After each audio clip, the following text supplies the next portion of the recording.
Assalamualaikum warahmatullahi wabarakatuh. Saya Natasha Wilhelmina. Di sini saya dan rekan-rekan saya akan memaparkan mengenai proposal yang telah kami buat, yaitu proposal pengembangan perangkat lunak untuk sistem pendidikan desa. Kita langsung saja. Pendidikan di desa masih menghadapi tantangan. Mengembangkan perangkat lunak pendidikan masih menjadi solusi strategis. Proposal ini merancang sistem pendidikan berbasis teknologi untuk meningkatkan aksesibilitas dan manajemen pendidikan di desa. Dengan dukungan bersama diharapkan membawa perubahan positif dan kontribusi signifikan pada tingkat hidup masyarakat desa. Baik, perkenalkan nama saya Muhammad Gusian Hendayana. Di sini saya akan menjelaskan mengenai latar belakang permasalahan dari proposal pengembangan perangkat lunak sistem informasi desa mengenai pendidikan desa. Permasalahan yang pertama adalah keterbatasan sarana dan prasarana. Desa-desa di Indonesia sering mengalami keterbatasan sarana dan prasarana pendidikan, seperti gedung sekolah yang tidak memadai, minimnya perpustakaan, serta kurangnya fasilitas pendukung pembelajaran. Sehingga bagaimana perangkat lunak dapat membantu mengatasi keterbatasan ini dan meningkatkan kualitas sarana pendidikan di desa. Yang kedua, ada keterbatasan tenaga pendidik. Daerah terpencil seringkali kesulitan menarik dan mempertahankan tenaga pendidik berkualitas. Bagaimana perangkat lunak dapat mendukung pengelolaan sumber daya manusia di bidang pendidikan di desa, termasuk pengembangan keterampilan guru dan pemantauan kinerja mereka. Yang ketiga ada jarak dan aksesibilitas. Jarak geografis dan transportasi yang terbatas dapat menjadi hambatan bagi masyarakat desa untuk mengakses pendidikan. Nah, bagaimana perangkat lunak dapat meningkatkan aksesibilitas pendidikan dengan menyediakan solusi pembelajaran jarak jauh atau sumber daya pendidikan online. Yang keempat, mengenai efisiensi manajemen pendidikan. Keterbatasan infrastruktur administrasi pendidikan di desa dapat menghambat efisiensi manajemen pendidikan. Lalu bagaimana perangkat lunak dapat mempermudah proses administratif, pemantauan progres siswa, dan pelaporan kinerja sekolah di lingkungan desa. Dan yang terakhir ada inklusivitas pendidikan. Bagaimana perangkat lunak dapat memberikan solusi inklusif, memastikan bahwa semua lapisan masyarakat desa, termasuk mereka dengan kebutuhan khusus, dapat merasakan manfaat dari sistem pendidikan yang dikembangkan. Mungkin itu adalah bagian dari latar belakang permasalahan proposal pengembangan perangkat lunak sistem informasi desa mengenai pendidikan desa. Baik, di sini saya akan lanjutkan materi berikutnya, yang mana di sini ada tujuan dan terdapat beberapa poin, diantaranya ada peningkatan akses pendidikan, di mana penciptakan perangkat lunak yang meningkatkan akses pendidikan di desa termasuk solusi jarak jauh. Kemudian pemberdayaan sumber daya manusia, yang mana mengembangkan perangkat lunak yang mendukung pengelolaan sumber daya manusia di bidang pendidikan desa. Kemudian ada optimalisasi aksesibilitas, yang mana memastikan perangkat lunak mendukung optimalisasi aksesibilitas pendidikan, terutama bagi masyarakat yang terpencil. Kemudian ada efisiensi administrasi, yang mana menciptakan perangkat lunak untuk meningkatkan efisiensi proses administratif dan pemantauan progres siswa. Kemudian ada inklusivitas dan kesetaraan, yang mana menjadikan inklusivitas sebagai fokus utama, memastikan bahwa perangkat lunak mendukung pendidikan untuk semua lapisan masyarakat desa. Selanjutnya kita akan membahas mengenai metodologi. Dalam konteks pengembangan perangkat lunak sistem pendidikan di desa, kami akan menggunakan metode agile. Kita langsung saja ke paparan metodologinya. Yang pertama ada penerapan tim pengembangan, yaitu pembentukan tim yang terdiri dari ahli teknologi informasi, ahli pendidikan, serta perwakilan masyarakat desa yang akan menjadi pengguna akhir perangkat lunak. Yang kedua ada identifikasi kebutuhan dari stakeholder. Itu yang pertama, melakukan survei dan wawancara untuk mengidentifikasi kebutuhan pendidikan desa dan juga memahami harapan dan kebutuhan stakeholder seperti guru, murid, orang tua, dan juga tokoh masyarakat. Selanjutnya ada pembuatan user stories. Membuat user stories ini mencerminkan kebutuhan pengguna dan kasus penggunaan di lingkungan pendidikan desa.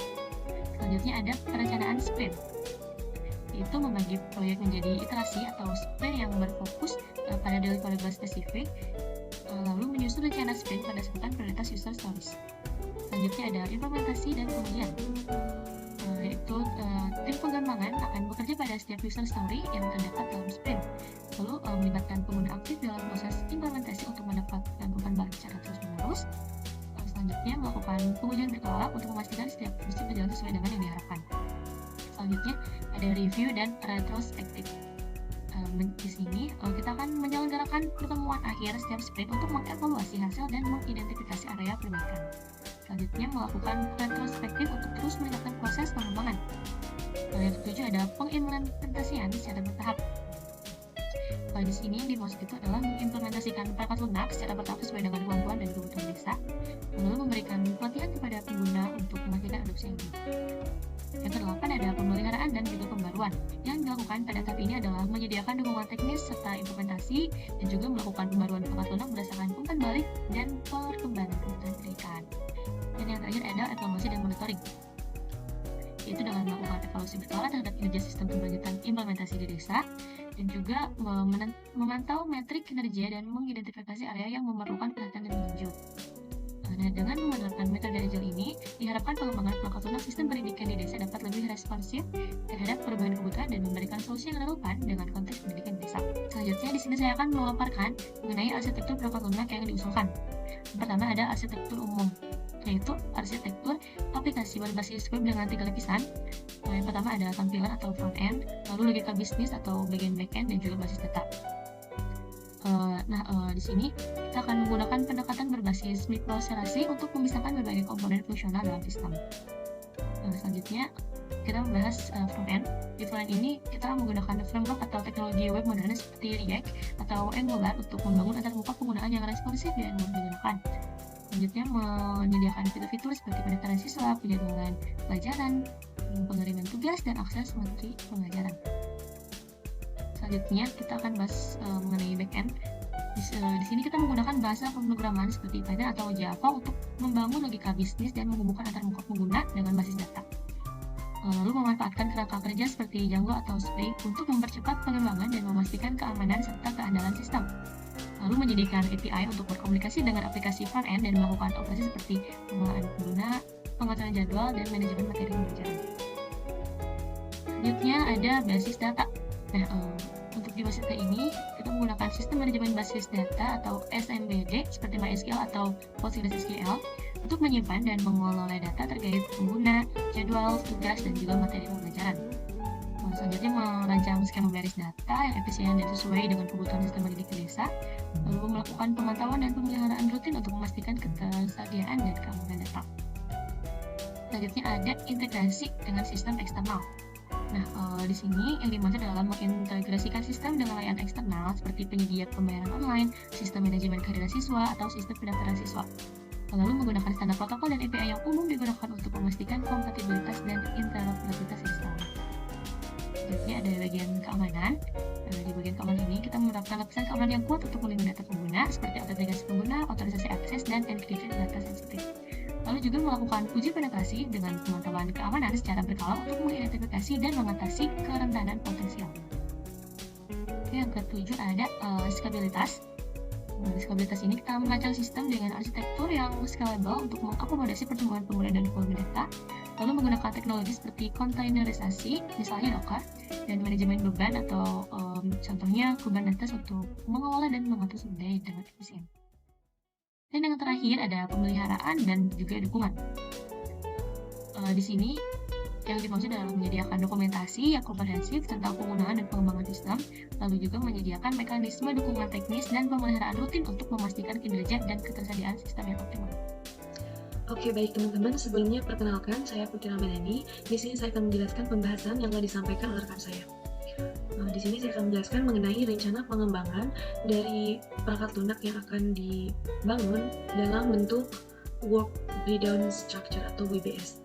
Dan sebelum saya menjelaskan dari rencana pengembangan WBS dari sistem kami atau perangkat lunak kami, saya terlebih dahulu akan menjelaskan apa itu WBS. WBS atau Work Breakdown Structure merupakan suatu struktur hierarkis yang digunakan dalam manajemen proyek untuk membagi pekerjaan yang kompleks menjadi bagian-bagian yang lebih kecil dan terkelola tentunya dengan lebih baik.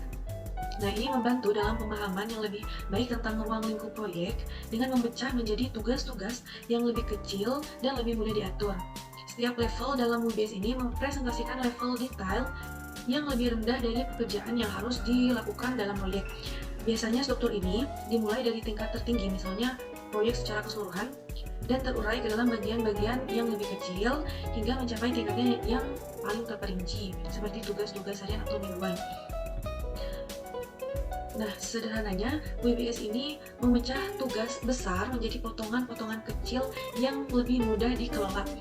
Kita bayangkan seperti sebuah pizza, kita membagi pizza besar itu menjadi potongan-potongan yang lebih kecil agar lebih mudah dimakan. Nah, jadi WBS ini membuat proyek yang susah menjadi lebih teratur dengan mengerincikan pekerjaan menjadi bagian-bagian yang lebih kecil. Itu contoh perumpamaannya. Oke, kita kembali lagi. Kita menjelaskan mengenai rincian dari pengembangan sistem informasi pedesaan. Di sini pendidikan desa. Nah, untuk yang pertama ini ada analisis dan perancangan sistem. Yang kedua, desain dan perencanaan sistem. Lalu ada pengembangan iteratif, uji coba, evaluasi dan penyempurnaan. Lalu ada implementasi penuh dan pelatihan pengguna. Yang terakhir itu pemeliharaan, dukungan, dan peningkatan berkelanjutan. Nah, untuk di poin analisis dan perencanaan sistem ini, yang pertama kita mengidentifikasi kebutuhan pendidikan berbagai tingkatan. Yang kedua ini perancangan database, pendidikan sekolah dasar, menengah, dan sebagainya. Lalu yang ketiga ini desain antarmuka berbasis tingkat pendidikan. Nah, untuk yang selanjutnya dari desain dan perencanaan ini ada perencanaan arsitektur sistem, lalu desain antarmuka pengguna atau UI UX. Yang ketiga ini ada spesifikasi fitur-fitur utama berdasarkan kebutuhan. Lalu di pengembangan interaktif ini mengenai pengembangan modul. Yang pertama itu pengembangan modul manajemen sekolah dan berdasarkan tingkat pendidikannya. Lalu ada modul evaluasi dan perbandingan kualitas pendidikan. Yang ketiga ini pengembangan modul pemantauan sarana pendidikan. Nah, untuk modul yang pertama ini memiliki 3 subbagian lagi. Nah, ini yang pertama itu manajemen administrasi sekolah. Yang kedua, manajemen kurikulum sekolah. Yang ketiga itu ada pemantauan peningkatan kualitas pendidikan. Lalu untuk poin yang kedua dari pengembangan iteratif ini ada modul evaluasi dan perbandingan kualitas pendidikan. Ini juga memiliki sub, yaitu 3 bagian, yaitu ada evaluasi hasil belajar dan kualitas pendidikan, lalu ada pemantauan kualitas sekolah berdasarkan tingkatan, yang terakhir ada analisis kinerja pendidikan menurut standar nasional. Nah, untuk yang ketiga dari pengembangan iteratif ini juga memiliki 3 sub, yaitu yang pertama pengembangan modul pemantauan sarana pembelajaran, yang kedua manajemen pemeliharaan sarana pendidikan, yang ketiga pemantauan kualitas fasilitas pendidikan. Nah, yang selanjutnya ini ada poin keempat dari tingkatan ini, yaitu yang pertama uji fungsional dan keamanan sistem, yang kedua evaluasi pengguna terhadap fitur-fitur khusus, yang ketiga penyesuaian berdasarkan umpan balik. Nah, untuk poin selanjutnya dari implementasi penuh dan pelatihan pengguna ini ada 2 sub. Yang pertama implementasi sistem di sekolah-sekolah, lalu pelatihan pengguna untuk pemanfaatan dan data pendidikan. Untuk sub dari poin terakhir yaitu pemeliharaan rutin data dan dari sistem. Yang kedua dukungan teknis untuk pengguna, dan yang terakhir perbaikan berkelanjutan berdasarkan kebutuhan desa. Nah, jadi WBS ini sangat bermanfaat dalam membangun suatu perangkat lunak, yaitu untuk memecah proyek besar menjadi bagian-bagian yang lebih kecil dan memudahkan pengaturan tugas dan tanggung jawab yang lebih jelas, estimasi biaya, waktu bisa lebih akurat, serta memungkinkan pemantauan kemajuan proyek secara terinci. Selain itu, WBS juga berfungsi sebagai alat komunikasi yang efektif di antara tim dan membantu dalam pengambilan keputusan yang terinformasi dan memastikan manajemen proyek lebih terstruktur dan efisien. Nah, baik, mungkin seperti itu penjelasan dari perencanaan pembangunan dalam bentuk WBS ini. Yang selanjutnya saya akan membahas mengenai rencana biaya dari pengembangan perangkat lunak. Nah, sebelum membahas dari rencana biaya dari perangkat lunak yang kita rancang, terlebih dahulu seperti tadi saya akan menjelaskan dulu tujuan dari rencana biaya pengembangan perangkat lunak ini. Nah, jadi rencana biaya pengembangan perangkat lunak ini bertujuan untuk mengontrol dana, merencanakan alokasi anggaran yang efisien, memastikan transparansi, menetapkan prioritas pengeluaran, serta menjadi dasar bagi pengambilan keputusan. Nah, ini membantu dalam memantau penggunaan dana, menghindari pemborosan, dan memastikan bahwa setiap bagian proyek memiliki sumber dana yang tepat sesuai kebutuhannya. Nah, baik, jadi rencana biaya dari pengembangan perangkat lunak kita ini, untuk yang pertama ini anggaran untuk tim pengembang ini sebesar, kalau diakumulasikan menjadi 200 juta dalam bentuk rupiah ya, kita membicarakan ini dalam bentuk rupiah. Untuk yang pertama itu tim pengembang. Tim pengembang ini yang pertama itu pengembang dengan dana 70 juta perkiraannya. Dana ini membayar pengembang yang merancang dan mengembangkan perangkat lunak. Nah, yang kedua itu ada analisis sistem dengan dana sebesar perkiraan 50 juta, yaitu merancang infrastruktur sistem. Yang ketiga ada desainer UI UX 40 juta, yaitu desainer antarmuka pengguna yang menciptakan tampilan yang user friendly. Lalu pengujian itu sebesar 40 juta, dan untuk tim pengujian memastikan kualitas dan kehandalan sistem. Nah, untuk yang kedua ini pelatihan pengguna sebesar kurang lebih 20 juta. Yang pertama pelatihan pengguna akhir sebesar 14 juta, yaitu dana untuk melatih pengguna agar dapat menggunakan sistem dengan baik. Yang kedua itu ada pelatihan admin sistem sebesar 6 juta, biaya ini untuk melatih admin sistem dalam pengelolaan dan pemeliharaan sistem. Yang ketiga ada infrastruktur teknologi. Yang pertama itu ada server dipatok 25 juta, biaya ini untuk memperoleh server untuk menyimpan data dan menjalankan sistem. Lalu untuk yang kedua ini perangkat jaringan sebesar 15 juta, itu untuk perangkat jaringan yang mendukung infrastruktur. Yang ketiga komputer dan perangkat keras sebesar 10 juta, untuk komputer dan perangkat keras yang mendukung operational system. Lalu untuk yang keempat ini ada lisensi pengguna lisensi perangkat lunak sebesar diakumulasikan 20 juta. Yang pertama itu tools pengembangan sebesar 12 juta, itu dana untuk mendapatkan lisensi alat pengembangan perangkat lunak. Yang kedua itu lisensi database sebesar 6 juta, biaya untuk lisensi database ini yang diperlukan dalam pengembangan sistem. Untuk yang ketiga ini sistem operasi sebesar 2 juta, dana untuk lisensi sistem operasi yang diperlukan dalam pengoperasian sistem. Lalu yang kelima ada proses pengembangan sebesar 190 juta. Yang pertama itu dari analis dan desain sistem sebesar 20 juta, itu dana untuk tahap analis dan perencanaan sistem. Yang kedua pengembangan modul sebesar 100 juta, itu biaya untuk pengembangan modul-modul utama yang membentuk sistem. Yang ketiga itu pengujian dan evaluasi sebesar 30 juta, dana untuk pengujian dan evaluasi sistem sebelum implementasi. Yang keenam itu ada implementasi dan pelatihan. Yang pertama ada implementasi sistem sebesar 20 juta, itu biaya untuk implementasi sistem di lokasi pengguna. Juga yang kedua pelatihan pengguna sebesar 10 juta, dana untuk pelatihan pengguna agar dapat menggunakan sistem dengan efektif. Nah, untuk yang ketujuh yaitu pemeliharaan dan dukungan. Yang pertama itu pemeliharaan rutin sebesar 20 juta, dan dana ini untuk pemeliharaan rutin sistem secara berkala. Lalu dukungan teknis sebesar 20 juta, itu biaya untuk dukungan teknis bagi pengguna jika terjadi masalah dalam penggunaan sistemnya. Dan untuk yang terakhir ini ada biaya lainnya. Yang pertama itu seperti transportasi dan akomodasi, yaitu dipatok 6 juta, itu dana untuk transportasi dan akomodasi tim selama proses pengembangan. Lalu untuk yang terakhir itu ada biaya tambahan sebesar 4 juta, itu dana untuk keperluan tambahan yang mungkin diperlukan, yang mungkin terjadi dalam proses pengembangan. Jadi jika di total dana yang diperlukan untuk pengembangan sistem ini yaitu sebesar 500 juta rupiah. Nah, jadi manfaat dari pengembangan rencana biaya dalam proses pengembangan proyek perangkat lunak ini yaitu bisa memberikan visibilitas yang jelas terhadap pengeluaran, juga memungkinkan pengaturan dana lebih efisien, identifikasi risiko keuangan, evaluasi kinerja proyek, serta komunikasi yang efektif terkait penggunaan dana kepada semua pihak yang terlibat. Nah, jadi dananya itu jelas kemana dana ini keluar masuk dan juga dibutuhkan untuk apa saja. Lalu ini adalah sebuah alat kunci untuk manajemen keuangan yang lebih baik dari keberhasilan si proyek ke depannya. Nah, seperti itu kurang lebih untuk rencana biaya pengembangan perangkat lunak. Baik, mungkin cukup sekian yang dapat saya sampaikan. Mungkin selanjutnya dapat dilanjutkan oleh rekan saya. Terima kasih. Oke, untuk selanjutnya di sini ada bentuk organisasi proyek yang diusulkan. Yang pertama yaitu ada pimpinan proyek atau project leadership, di mana ada ketua proyek bertanggung jawab atas keseluruhan proyek, koordinasi tim, dan pencapaian tujuan. Kemudian ada manajer produk yang mana fokus pada pengembangan perangkat lunak dan implementasi solusi. Kemudian ada tim pengembangan atau development team, yang mana ada perangkat pengembangan lunak yang mana bertanggung jawab untuk merancang, mengembangkan, dan menguji perangkat lunak. Kemudian ada analisis sistem yang mana menyusun kebutuhan sistem dan memastikan integrasi yang baik. Kemudian ada spesialis database yang mana bertanggung jawab atas manajemen data dan keamanan basis data.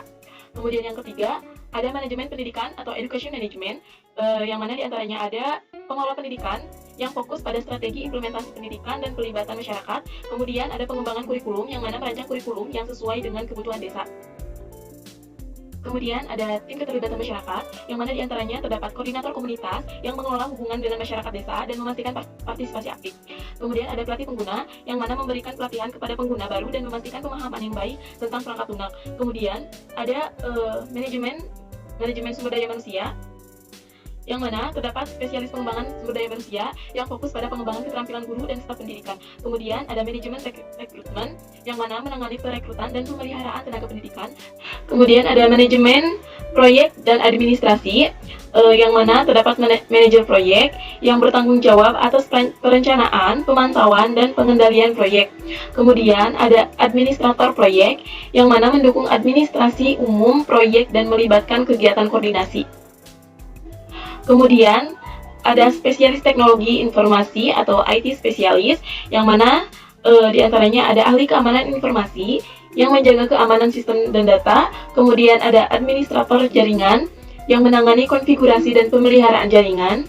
Kemudian ada tim pengukuran kinerja dan evaluasi yang mana terdapat analisis data yang bertanggung jawab atas analisis data dan pelaporan kinerja. Kemudian ada evaluasi proyek yang menilai dampak proyek terhadap pendidikan di desa. Kemudian konsultasi eksternal yang mana terdapat dua konsultan. Yang pertama yaitu konsultan pendidikan yang memberikan pandangan ahli tentang perbaikan pendidikan desa. Kemudian konsultan teknologi yang memberikan wawasan teknologi terkini dan saran implementasi.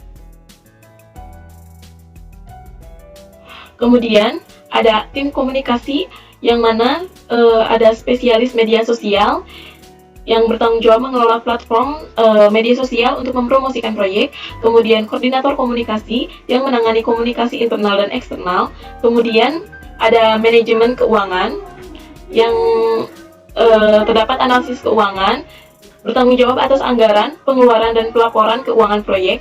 Kemudian yang terakhir ada pengawas proyek yang mana ada pengawas independen bertanggung jawab memberikan pemantauan dan umpan balik independen terhadap kemajuan proyek. Jadi bentuk organisasi ini mencakup berbagai keahlian dan peran yang diperlukan untuk mengimplementasikan proyek pengembangan perangkat lunak sistem pendidikan di desa. Jadi setiap anggota tim memiliki tanggung jawab khusus dan berkontribusi pada kesuksesan keseluruhan proyek. Oke, baik, di sini saya akan presentasikan mengenai rancangan pengendalian kualitas perangkat lunak. Rencana pengendalian kualitas perangkat lunak merupakan aspek krusial dalam memastikan bahwa pengembangan perangkat lunak sistem pendidikan di desa dapat diselesaikan tepat waktu dan sesuai dengan anggaran yang telah ditetapkan. Untuk mencapai tujuan ini, beberapa strategi pengendalian kualitas yang diterapkan. Selanjutnya, rencana pengendalian kualitas perangkat lunak yang pertama, yaitu ada pengujian berkala. Melakukan pengujian berkala untuk memastikan fungsi dan modul perangkat lunak berjalan sesuai harapan. Pengujian dilakukan secara terus-menerus selama pengembangan untuk mengidentifikasi dan memperbaiki masalah sejak dini. Menjamin pemenuhan standar kualitas yang telah ditetapkan. Yang kedua ada evaluasi dan monitoring. Evaluasi kinerja sistem secara berkala untuk memastikan implementasi di desa berkelanjutan. Pemantauan metrik kinerja membantu mengidentifikasi area yang memerlukan perhatian lebih lanjut. Memastikan perangkat lunak berkembang sesuai tujuan yang ditetapkan. Baik, selanjutnya ada pengimplementasian secara bertahap. Implementasi perangkat lunak secara bertahap sesuai kemampuan dan kebutuhan di desa. Pengujian bertahap untuk meminimalkan risiko kesalahan besar yang dapat mempengaruhi jadwal dan anggaran. Selanjutnya ada review dan retrospektif, pertemuan akhir setiap sprint untuk mengevaluasi hasil dan mengidentifikasi area perbaikan. Melalui retrospektif, tim pengembangan dapat terus meningkatkan proses pengembangan. Selanjutnya yang terakhir ada pemeliharaan dan dukungan. Menyediakan dukungan teknis setelah implementasi termasuk dokumentasi komprehensif, mekanisme dukungan teknis dan pemeliharaan rutin untuk memastikan kinerja ketersediaan sistem optimal. Nah, mungkin itu adalah rencana pengendalian kualitas perangkat lunak agar tepat waktu dan sesuai dengan anggaran.